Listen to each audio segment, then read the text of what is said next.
Hello everyone, welcome to my channel. आज हम बात करेंगे इंटरव्यू कैसे दें। इस प्रक्रिया के अंतर्गत सबसे ज़्यादा हमें घबराहट होती है और काफ़ी परेशानियों का सामना करना पड़ता है। अगर हम पहले से इसके लिए प्रिपेयर रहें, तैयारी करते रहें, तो हम इन परिस्थितियों से आसानी से गुजर सकते हैं, क्योंकि इंटरव्यू का लेवल कोई छोटा नहीं होता, इसका कोई मापदंड नहीं है। तो चलते हैं सीधे वीडियो में और जानते हैं किस तरह के क्वेश्चंस आपसे पूछे जा सकते हैं अगर आप शिक्षक भर्ती के लिए इंटरव्यू देने जा रहे हैं। तो सब्सक्राइब कर लें लेटेस्ट वीडियो के लिए, साथ में बेल आइकन को क्लिक कर लें। वीडियो अच्छा लगे तो लाइक ज़रूर करें। आपको पर डे इससे संबंधित वीडियो मिला करेगी। तो नेक्स्ट वीडियो के लिए आप चैनल पर बने रहिएगा, सब्सक्राइब कर लीजिएगा। तो आइए जानते हैं शिक्षक भर्ती में सबसे ज़्यादा कौन से सवाल पूछे जाते हैं। उससे पहले मैं आपको बता दूं, अगर आप इंटरव्यू देने जा रहे हैं तो पहले अपने कॉन्फिडेंस लेवल को बढ़ाइए, अपने डर को ख़त्म करिए। अगर आपने कभी इंटरव्यू फेस नहीं किया है तो मैं बहुत आसान टिप्स आपको बता रही हूँ। किसी भी प्राइवेट स्कूल में आप जाइए, अब वहाँ अपने क्वालिफ़िकेशंस ले जाइए, वहाँ अपने लिए आप अपने एक सीट के लिए, चाहे वो किसी भी 8 तक के स्कूल में आप चले गए, किसी भी स्कूल में जाइए और वहाँ इंटरव्यू दीजिए। इससे होगा क्या, आप वहाँ जॉब करें या ना करें, फ़र्क ये नहीं पड़ता है। फ़र्क ये पड़ता है कि आपके अंदर का डर खत्म होगा और आपका कॉन्फिडेंस लेवल बढ़ेगा।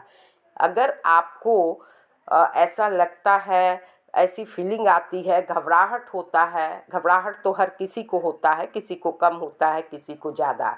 अगर इस तरह की आप प्रैक्टिस कर लेंगे तो ये डर भी आपका ख़त्म हो जाएगा। ये बहुत ही अच्छा टिप्स है अपने डर को ख़त्म करने का और अपने आत्मविश्वास के लेवल को बढ़ाने का। दूसरी सबसे मेन और महत्वपूर्ण चीज़ है कि आप अपने जो भी क्वालिफ़िकेशन है उसको, जो रेज्यूम एक बना लें, एक बायोडाटा बना लें और उसे फाइल में आप अच्छी तरह से सबमिट करके ले जाएं, ताकि जैसे ही आपसे डिमांड हो आप उस फाइल को आगे कर सकते हैं। इस बात का आपको ध्यान रखना है। आत्मविश्वास तो बिल्कुल नहीं खोना है आपको, और डर को पहले से ही निकाल लीजिए, उसकी प्रैक्टिस आप करते रहिए। इंटरव्यू छोटी मोटी प्रक्रिया नहीं है जिसे आप आसानी से पार कर सकते हैं। इसमें सामने वाला आपके व्यवहार पर, आपकी बातों पर, आपकी हर एक्टिविटी पर, यानी कुल मिला के साइकोलॉजिकल तरीके से आपको वॉच किया जाता है। इसलिए आप इस चीज़ को दिमाग में बैठा लें कि आपको सबसे पहले कॉन्फिडेंस लेवल बढ़ाना होगा। इसके लिए आपको बराबर प्रैक्टिस करनी होगी। इसका पहला प्रश्न ज़्यादातर ये होता है कि जैसे ही आप इंटरव्यू देने जाते हैं, उसमें पहला सवाल ज़्यादातर ये पूछा जाता है कि आप अपने बारे में पहले बताएं। आप क्यों आए हैं और आप क्या बनना चाहते हैं। ये सब चीज़ों को लेकर के सामने प्रश्न रख दिया जाता है और इस प्रश्न में आप अपने बारे में आपको बताना होता है। इससे जो सामने वाला अधिकारी है वो यह बात सोचने में उसको मदद मिलती है कि आप कहाँ तक बोल रहे हैं, आपके बोलने की एक्टिविटी क्या है और किस तरह से आप यहाँ शिक्षण विभाग में या जिस जॉब के लिए आए हैं उसमें किस तरह योगदान दे सकते हैं, कितने रचनात्मक हैं। इन सब चीज़ों का वह आपके बातचीत से आकलन करता है। इसलिए इस चीज़ को आप दिमाग में बैठा लें कि पहला प्रश्न आपका यही है कि अपने बारे में बताएं। दूसरा, अगर आप बताते हैं कि हम शिक्षक बनने के लिए आए हैं या शिक्षक बनने की योग्यता रखते हैं या हमारी इच्छा है कि हम शिक्षक बने, तो यहाँ पर भी आपसे एक प्रश्न हो जाता है कि आखिर आप शिक्षक क्यों बनना चाहते हैं। बहुत ही कॉमन प्रश्न है ये इंटरव्यू में, ख़ास तौर से शिक्षक भर्ती में, कि शिक्षक क्यों बनना चाहते हैं आप।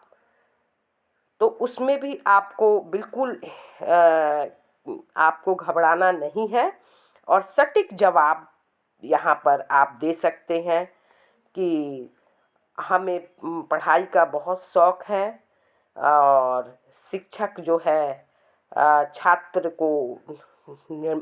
छात्र का निर्माता होता है और शिक्षा एक समाज सेवा वाला कार्य है। समाज की रचना में मैं बहुत अच्छा योगदान देना चाहती हूँ, जो भी आप हैं मेल फीमेल, और इसलिए मैं शिक्षक बनना चाहता हूँ, क्योंकि वह शिक्षक बनकर समाज के भविष्य के नागरिकों का तैयारी कर सकते हैं, इसलिए हम शिक्षक बनना चाहते हैं। तो यह प्रश्न भी आता है कि आप शिक्षक क्यों बनना चाहते हैं। इसके बारे में अब जो अगला प्रश्न ये आता है इससे संबंधित कि आप छात्रों का मूल्यांकन कैसे करेंगे, उस पर भी आपको जवाब देना होगा कि आप किस तरह से मूल्यांकन करेंगे। उसमें आपको जो आपके अंदर है कैसे मूल्यांकन करेंगे, या आपने अभी तक बीएड किया है तो उसके अंतर्गत आप किस तरह से इस प्रक्रिया में, जब आप प्रैक्टिस कर रहे थे स्कूलों में टीचिंग का जॉब कर रहे थे, तो उस दौरान आपने किस तरह से छात्रों का मूल्यांकन किया, इस बारे में आपसे पूछा जा सकता है।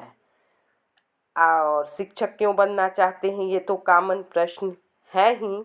इसके साथ ही है क्या आप एक अनिच्छुक छात्र को शामिल करेंगे। आपके पास ऐसे छात्र अगर आ जाते हैं जो आपकी इच्छा के विरुद्ध है, यानी शैतान छात्र हैं, जिसे आप बदमाश छात्र कह सकते हैं, क्लास में काफ़ी शैतानी करने वाले, अगर ऐसे छात्र आ जाते हैं तो क्या आप उनको अपने क्लास में नहीं बिठाएंगे या बाहर कर देंगे। कुल मिला के शिक्षण कौशल से संबंधित भी आपसे प्रश्न पूछे जा सकते हैं। इसके लिए भी आपको तैयारी करनी है और एकदम कॉन्फिडेंस लेवल के साथ आपको हर प्रश्न का उत्तर देना है। कभी कभी शिक्षक भर्ती में ये भी पूछ लिया जाता है कि अगर आपको नृत्य करके बच्चों को पढ़ाना होगा, ख़ास तौर से प्राइमरी शिक्षक के लिए इस तरह के प्रश्न आते हैं, तो आपकी क्या राय है, क्या आप पढ़ा सकते हैं। तो यहाँ पर भी आपको सटीक जवाब देना होगा कि नृत्य करके अगर पढ़ाने की ज़रूरत पड़ती है तो हाँ, हम पढ़ा सकते हैं, क्योंकि आपका एक उत्तर आपके सिलेक्शन को बढ़ाएगा। इस चीज़ को आप ध्यान में रखिएगा। जिस तरह से बच्चे को समझ में आएगा उस तरह से हम समझाने की कोशिश करेंगे। इस बात का भी आपको ध्यान रखना है। इसके साथ ही एक बात और आपको ध्यान रखना है कि आपको अपने ड्रेसअप पर भी ध्यान रखना है। ज़्यादा बनावटी तो नहीं, लेकिन साफ़ सुथरे वस्त्र पहन करके वहाँ जाने चाहिए। और इससे संबंधित और भी वीडियोज़ आपके सामने आएगी, जिससे आप जुड़े रहें वीडियो से, और आपको थोड़ा थोड़ा तैयारी पर डे हुआ करेगी, जिससे कहीं भी आप इंटरव्यू देने जाते हैं तो आपको कोई दिक्कत नहीं होगी। इसी तरह की टिप्स के लिए फॉलो करें और वीडियो को लाइक ज़रूर करें। फिर मिलते हैं नेक्स्ट वीडियो में, तब तक के लिए thanks for watching. Thank you so much.